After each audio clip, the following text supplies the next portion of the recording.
Top 6 answers are on the board. Pag sinabi ng isang tao, sama ng panaginip ko, ano o sino kaya ang nakita niya doon? Go! Mark. Multo. Multo! Maring nakakita ng multo. Answer ba yan, survey? Pwede. Ang tanong, ano o sino kaya ang nakita niya doon sa ang sama ng panaginip ko, Thea? Ano kaya?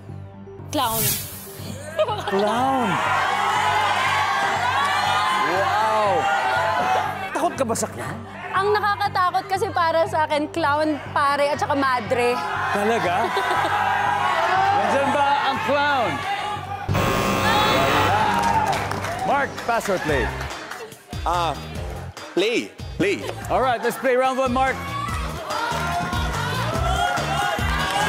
Jeremiah, pag sinabi ng tao na ang sama ng panaginip ko, ano o sino kaya nakita niya doon? Yung boss mo! Yung boss mo! Ang boss daw niya. Survey says. John, pag sinabi ng tao, ang sama ng panaginip ko, sino o ano kaya ang nakita niya doon? Ahas. Ahas. Survey says. Eto si Patrick, first-timer natin. Kailangan makuha mo to. I'm sure alam mo yung sagot dito. Pag sinabi ng tao, ang sama ng panaginip ko, ano o sino kaya ang nakita niya doon? Yung ex ko. Hugot! Nandyan ba ang ex? Yes, sir, Mark.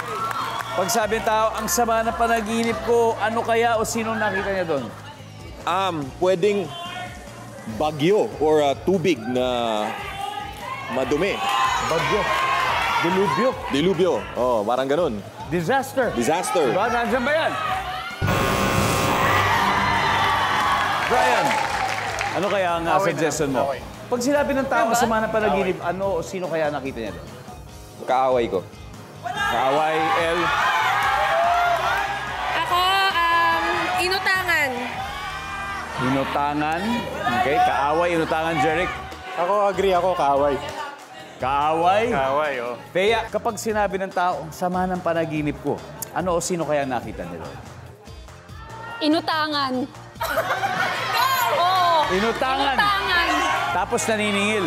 Hindi kaya dapat yung umutang kasi hindi nagbayad? Balik tayo. Yung inutangan, survey says. Wala. Tingnan po natin kung ano yung mga hindi nakuha. Number 6. Nakita niya si San Pedro, number 3. Kaaway, nandun, number 2. Si Satanas. And finally, top answer. Round 1 goes to Team Ayos. Meron na silang 23 points. Ang sabi naman ng Team Protege, opening round pa lang yan. Lagot kayo sa amin mamaya.